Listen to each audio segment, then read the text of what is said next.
Hi friends, ಎಲ್ಲರಿಗೂ ನಮಸ್ಕಾರ.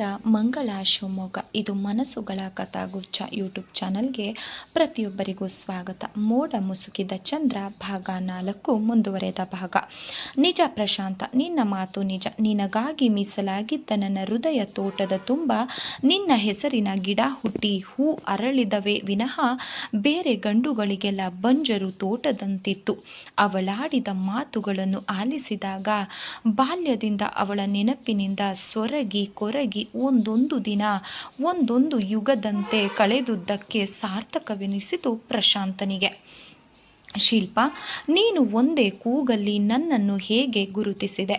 ನಿನ್ನ ಹೆಸರಿನ ಕೂಗಿನಲ್ಲಿ ಹೊರ ಚಿಮ್ಮಿದ ಜೇನಿನ ಹನಿಗಳು ಗಮನಿಸಿ ನನ್ನ ಒಳಗಣ್ಣಿನಿಂದ ನಿನ್ನ ಹೃದಯದಲ್ಲಿ ಇಣುಕಿ ಹಾಕಿದೆ. ಅಲ್ಲಿ ಬಚ್ಚಿಟ್ಟ ನನ್ನ ಭಾವಚಿತ್ರ ನೋಡಿ ಗುರುತಿಸಿದೆ. ಶಿಲ್ಪ, ನಿನ್ನ ಭೇಟಿ ಒಂದು ವೇಳೆ ಆಗದೆ ಹೋಗಿದ್ರೆ ನೀನು ಏನು ಮಾಡುತ್ತಿದ್ದೆ? ನನ್ನ ಇಡೀ ಜೀವನವನ್ನೇ ನಿನ್ನನ್ನು ಹುಡುಕೋಕೆ ಮುಡುಪಾಗಿ ಇಡುತ್ತಿದ್ದೆ. ಆಗಲೂ ಸಿಗದೆ ಇದ್ದರೆ ನನ್ನ ಹೃದಯದಲ್ಲಿ ಬಚ್ಚಿಟ್ಟ ನಿನ್ನ ಭಾವಚಿತ್ರಕ್ಕೆ ನೆನಪಿನ ಕಣ್ಣೀರಿನ ಅಭಿಷೇಕ ಮಾಡ್ತಾ ಪೂಜಿಸುತ್ತಾ ಆ ಪೂಜೆಗೆ ನನ್ನ ಜೀವನವನ್ನೇ ಮುಡಿಪಾಗಿ ಇಡುತ್ತಿದ್ದೆ. ಆದರೆ ಆ ಹೃದಯವನ್ನು ಬೇರೆ ಯಾವ ಗಂಡಿಗೂ ಕೊಡುತ್ತಿರಲಿಲ್ಲ. ಅವಳ ಮಾತಿನಲ್ಲಿ ಸತ್ಯ ಇತ್ತು, ಜೊತೆಗೆ ದಿಟ್ಟತನವೂ ಸಹ ಇತ್ತು. ನಾನು ನಿನ್ನಂತೆ ಮಾಡುತ್ತಿದ್ದೆ ಶಿಲ್ಪ. ಇನ್ನು 2 ವರ್ಷ ನನಗೋಸ್ಕರ ಕಾಯುತ್ತೀಯ ತಾನೆ?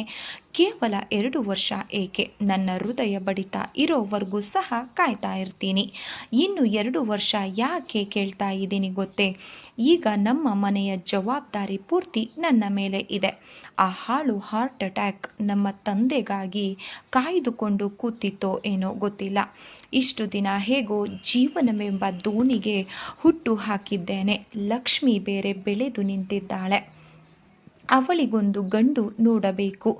ತಂದೆಯ ನೆನಪಿನಿಂದ ದುಃಖ ಉಕ್ಕಿ ಬಂದ ಕಾರಣ ಅವನಿಗೆ ಮುಂದೆ ಮಾತನಾಡಲು ಆಗದೆ ಕಟ್ಟಿದ ಗಂಟಲು ಮೇಲೆ ನವಿರಾಗಿ ಕೈಯಾಡಿಸುತ್ತಾ ನುಡಿದ, ಈಗ ಏನು ಮಾಡಬೇಕೆಂದು ಮಾಡಿದ್ದೀಯಾ?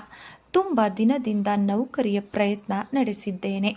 2 ತಿಂಗಳ ಹಿಂದೆ BSRB ಪರೀಕ್ಷೆಗೆ ಅಟೆಂಡ್ ಆಗಿದ್ದೆ. ಫಸ್ಟ್ ಕ್ಲಾಸ್ನಲ್ಲೂ ಸಹ ನಾನು ಪಾಸ್ ಆಗಿದ್ದೀನಿ. ಊರಲ್ಲಿ ಟೆಸ್ಟಿಗಾಗಿ ಬೆಂಗಳೂರು ಹೋಗಿ ಬಂದೆ.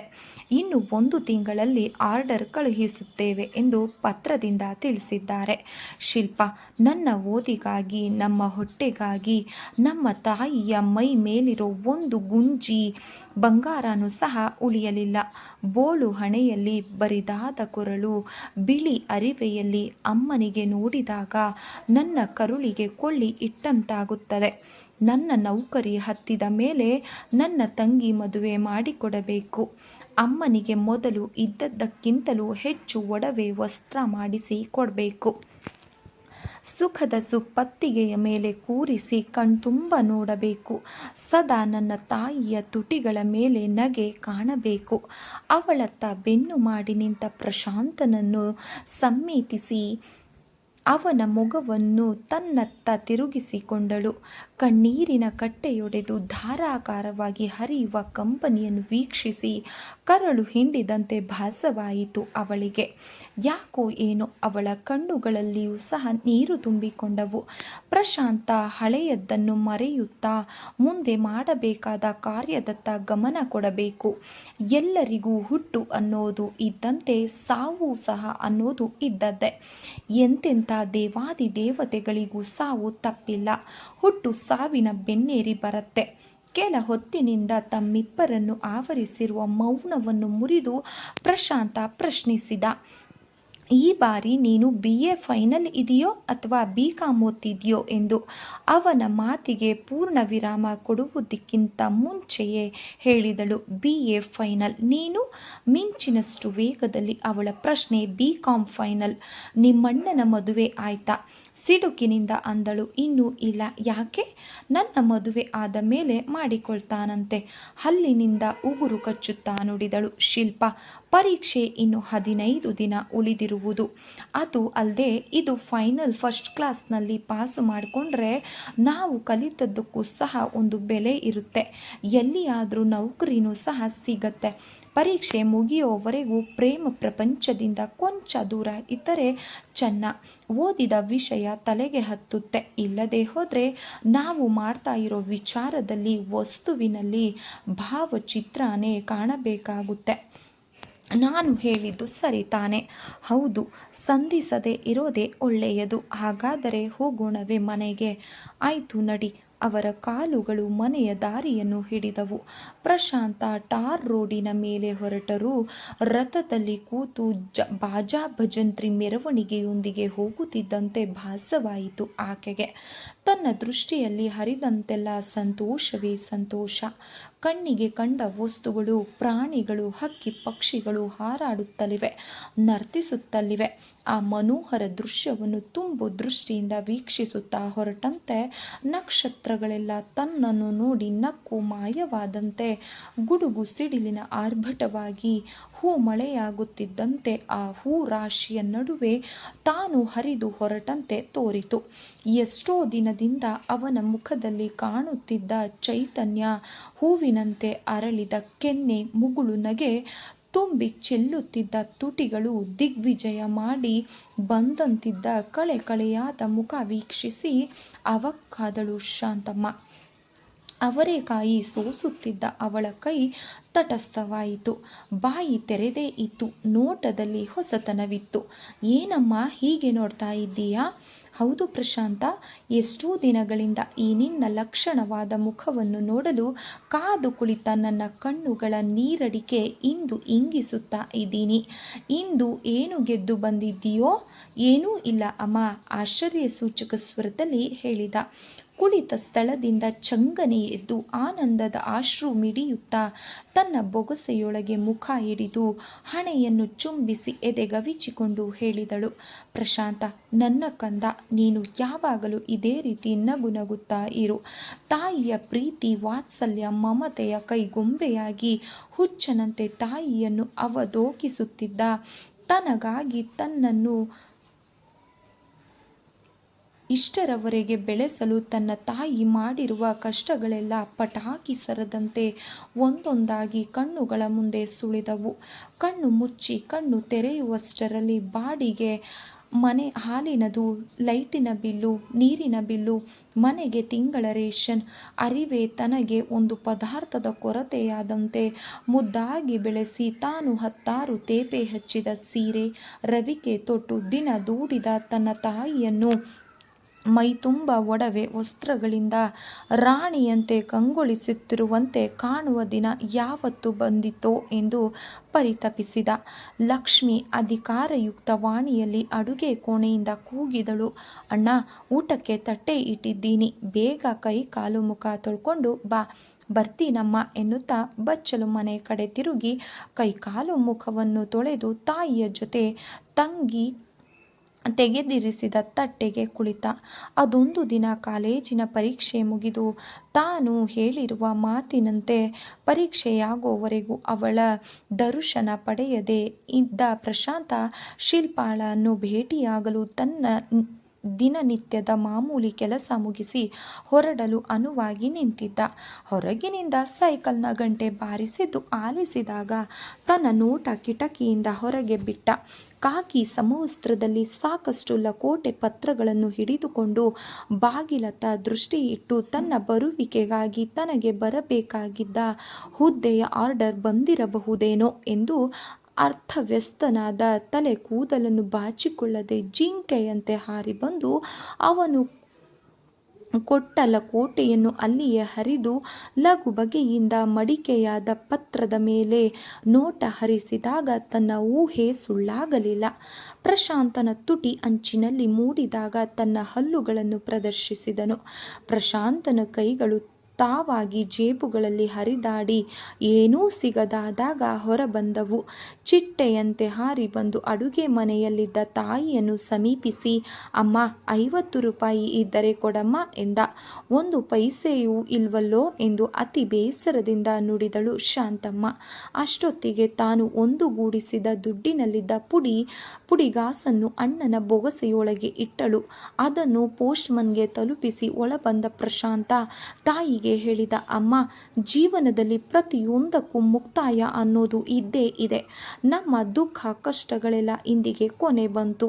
ಅನಿರೀಕ್ಷಿತವಾಗಿದ್ದ ಮಾತುಗಳನ್ನು ಆಲಿಸಿದಾಗ ವಿಚಿತ್ರವೆನಿಸಿತು ಶಾಂತಮ್ಮನಿಗೆ. ಆ ಕಾಲ ಬರಬೇಕಾದ್ರೆ ಇನ್ನು ಎಷ್ಟು ದಿನ ಕಾಯಬೇಕೋ ಏನೋ.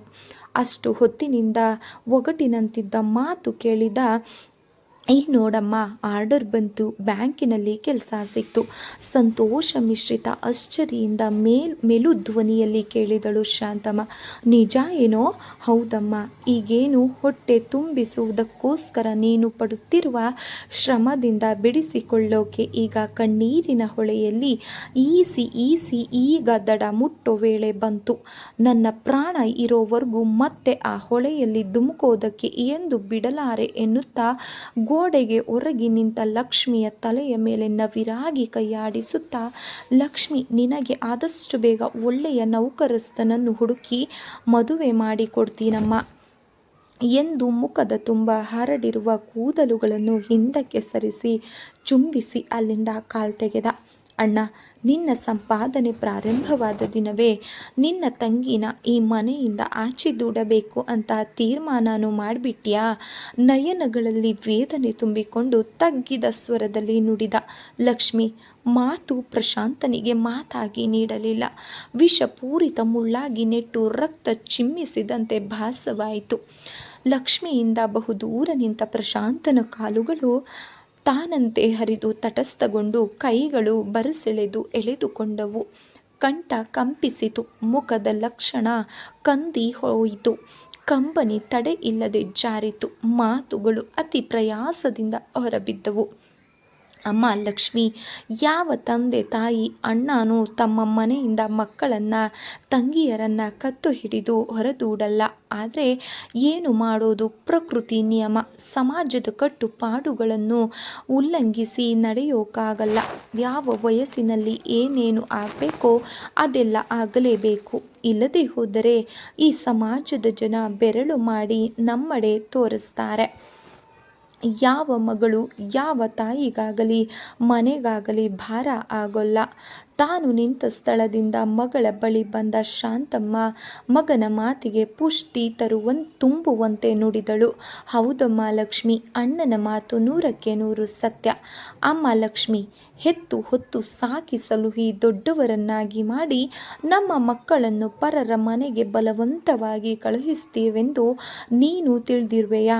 ಹಾಗಿದ್ರೆ ಅದು ನಿನ್ನ ತಪ್ಪು. ಇದು ಪ್ರಕೃತಿ ನಿಯಮ. ಇದಕ್ಕೆ ವಿರುದ್ಧವಾಗಿ ನಡೆಯೋ ಹಕ್ಕು, ಸ್ವಾತಂತ್ರ್ಯ ಯಾರಿಗೂ ಇಲ್ಲ. ಈಗ ಕಣ್ಣು ಬಿಟ್ಟ ಕಂದನಂತೆ ನಿನ್ನ ಬುದ್ಧಿ ಇದೆ. ಅದಕ್ಕೆ ನೀನು ಹಾಗೆ ಹೇಳ್ತಾ ಇದ್ದೀಯ.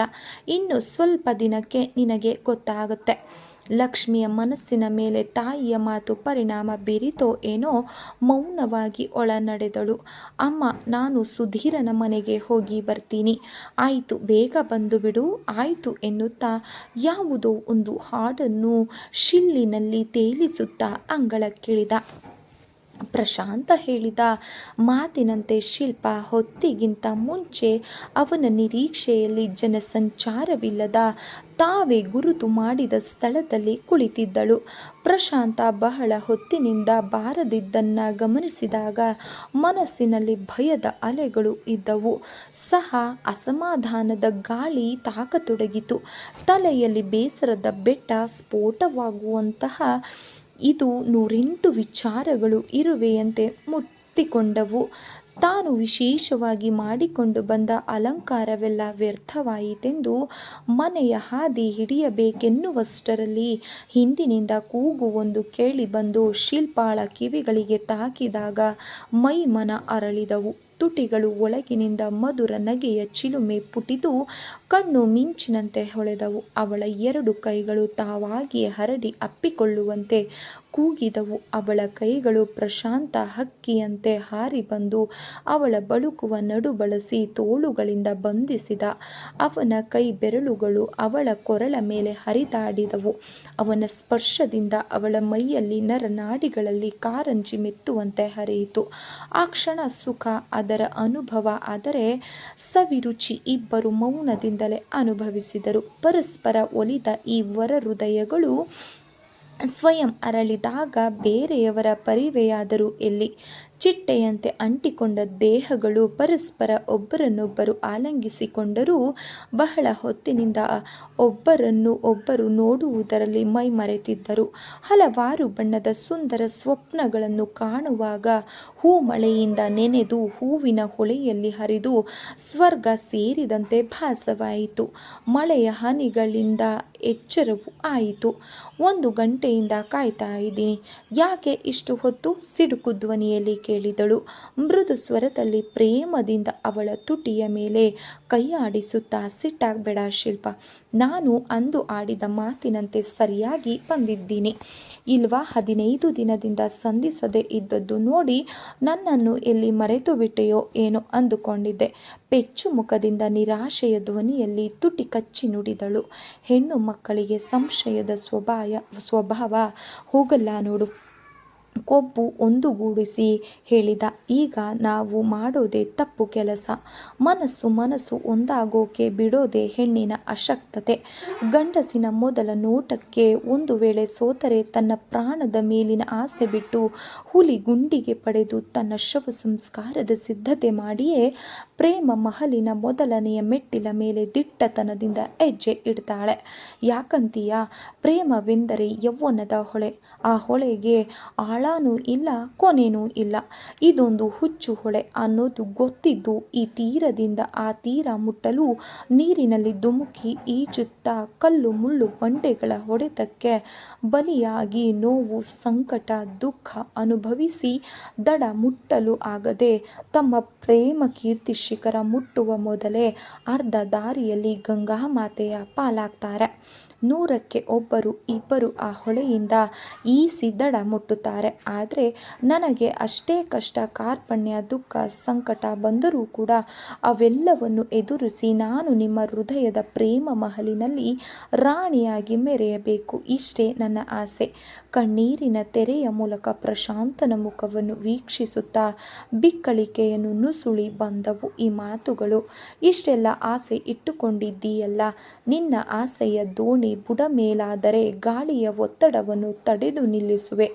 ಗಾಳಿ ನಿನ್ನನ್ನು ಎದುರಿಸಿ ಬಂದರೆ ನಿನ್ನ ಹೃದಯವೆಂಬ ಮಹಲ್ ಸೇರುವ ಪ್ರಯತ್ನದಲ್ಲಿ ನನ್ನ ಪ್ರಾಣ ಹೋದರೂ ಪರವಾಗಿಲ್ಲ. ಪ್ರಶಾಂತ ಆದರ್ಶ ಪ್ರೇಮಿಯಾಗಿ ಇತಿಹಾಸದ ಪುಟದಲ್ಲಿ ತನ್ನ ಹೆಸರಿನ ಅಕ್ಷರಗಳನ್ನು ಬರೆಯಿಸಿ ನಿನ್ನ ತೋಳ ತೆಕ್ಕೆಯಲ್ಲಿ ಪ್ರಾಣ ಬಿಟ್ಟು ಅಮರಳಾಗುವೆ.